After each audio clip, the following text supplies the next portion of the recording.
I'm Sura Kochman. As you know, we've been talking to each other for 4 years, and I have to say, I'm very disappointed and disillusioned because what you say one time, you go back and you change 180 degrees in the other direction. You told us here in Pine Shores, don't worry, we're not going to be putting traffic through on your residential streets. Or maybe we're just going to put it through on 2 streets. Now you've got to go through on 4 streets. Anybody that needs to go north on 41, or maybe east, if they want to avoid Stickney Point entirely, is going to be running through our neighborhood to go to Beechwood, to go to the light. I don't understand why you went before us, and honestly, hand to God, you were not going to do that to the neighborhood. You went before SKA and said, don't worry, we're not going to put additional traffic on Stickney Point, we're going to put it through the residential neighborhood. So you told us opposite stories. Also, you're telling us that you're listening to us. For 4 years, off and on, I've been speaking with you. 4 years.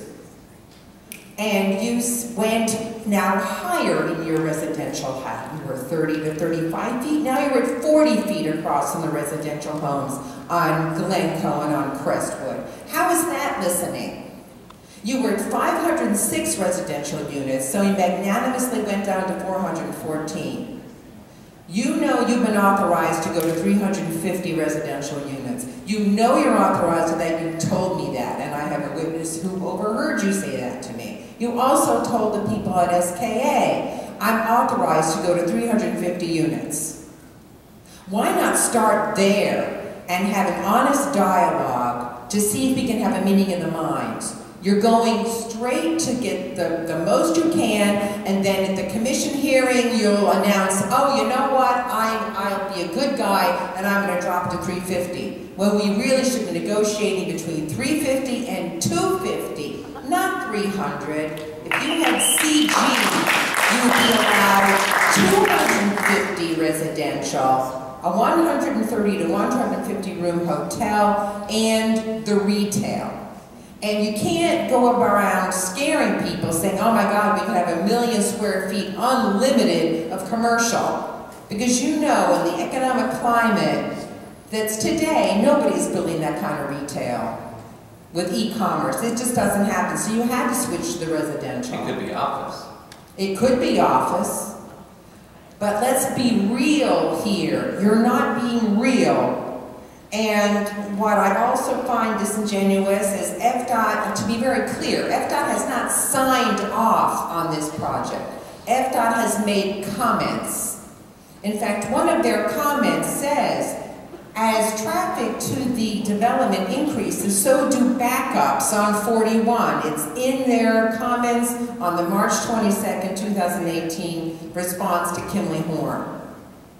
And as far as your traffic analysis, you did not do beach-going times during the week. You did rush hour between 4 and 6 p.m. and 10 to 2 on Saturday. Those are not correct times to view this intersection. And the whole way of trying to twist the data to match what you're trying to present, I think is being very disingenuous to the public. And also, I will grant you one thing, on the reclassification of Constitution, it was county staff that asked Kimley Horn to look and see if the traffic currently on Constitution would warrant a reclassification. And Kimley Horn said, yes, it would. I've read every single document from FDOT, from Kimley Horn. I've read every document that you all have submitted to the county. So let's try to be honest here. And I do have one question for you. I would like to know why Kimley Horn did not address the closure of Avenue A, the median cut. In the analysis, it says, well, I'll paraphrase, we'll build it and see what kind of traffic comes from this development. And then we'll have to study whether to close Avenue A or not. You close the median cut to Avenue A, the retail, all the residences that are on that south side of Stickney Point are going to be cut off. I'd like to know why that was not studied and why you're leaving everybody hanging out to dry for some time in the future that they could be screwed over. Our analysis, well, let me start with this. Our initial application and presentation to the neighborhood, to the Siesta Key Association, was no proposed access on Glencoe. I agree. And we worked at that for quite a while. And since you read every page of every traffic study and you know it well, you know that we analyzed that. And you also know that we received comments about those neighborhood connections. And so we did ultimately land at a point where we decided to propose neighborhood connections, because at the end of the day, the consultants, the reviewers, all were saying those neighborhood connections are going to be used and important, so you don't have to send people to 41 to use your shopping center. But you notice there were no comments from the neighborhood. Please feel free. You know, you're only saying, sir, no, wait, you're turns. twisting it. You're twisting it. Because you're saying the people from the neighborhood would want to access your development, and that is why you're making those access points. It's the reverse. It's the people leaving your development. They're going to be traipsing up and down Glencoe that you promised me personally. Don't worry, there won't be any right turns out of the development. There won't be any traffic on Glencoe. We're going to feed them out. And now that's also untrue. So I don't know how we can believe what you're telling us, because you change it on the fly. We're not changing it on the fly. We've been analyzing traffic for 4 years, and you've been there. So if the planning commission or the board decided they're against connections to the neighborhood, they could impose that sort of stipulation. Our current analysis shows what it shows as a result of that iterative process. But why do you ask for neighborhood input and then you go ahead and you do the exact opposite of what the neighborhood asks? What's the point of these meetings? We're telling you what we want. We're telling you what we don't want. We're willing to negotiate with you if you're reasonable. But to tell us one thing and then to turn around and file a plan that's the exact opposite of what you promised us before, what are we supposed to think? With respect to your comment about 350 units, one, I never said I'm authorized or not authorized you most to do anything. Certainly I've did. always said there was flexibility in the project. Two, the truth is, from my perspective, I'll tell you, you told me how you feel, I'm going to tell you how I feel. I felt that when we tried to have those discussions, they ultimately only resulted with you separately communicating and advocating against the project, and we never ever reached that point where you said, hey, there's a consensus in the neighborhood. This is it. And that's not your job, and I can't hold you to that, but you've been a good community leader of your neighborhood, and we've never had that discussion. I have never advocated against this project. Every communication I have ever written, and you can go back and check them all, has said I'm against this project as presently proposed. I agree with that. And I have never been one pie in the sky, let's put a park there and call it a day. You are entitled to develop your property.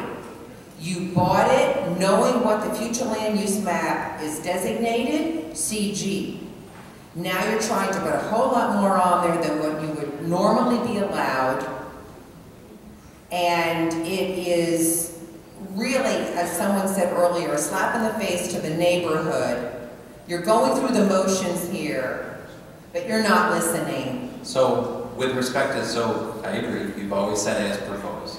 But for example, so you were upset about the timing of this workshop because it's the end of August. Right, when half the people are away. I immediately responded to you and said, Sura, I can hold a workshop a month later, another one, and I haven't seen a response to that. But you did make a big point out of the fact that it was right now. Absolutely. And so if there's a need for another one, if people would participate, be huge attendance, I will do that. So you wanted me to give you a list of names of people that couldn't come. So I can't tell you. I got about 10 or 12 emails. What I said and was, that's it. what I said was, if there's individuals that want to meet, I'll meet with them. If they want me to come to their home, I'll come to their home. If we should have another workshop, it would be informal. County staff's not obliged to come here again. If we want to do this again, we can do this again.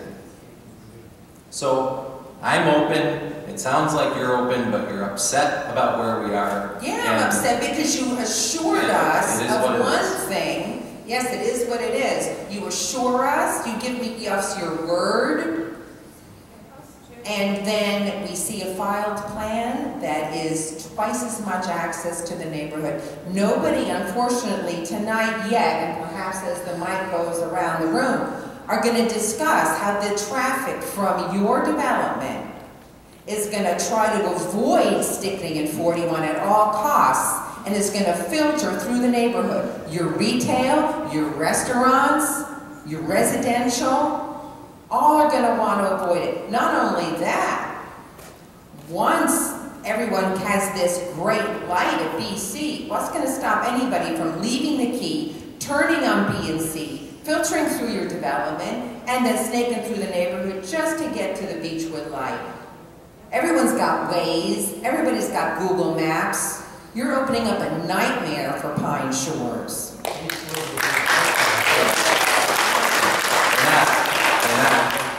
That exists on Glencoe today.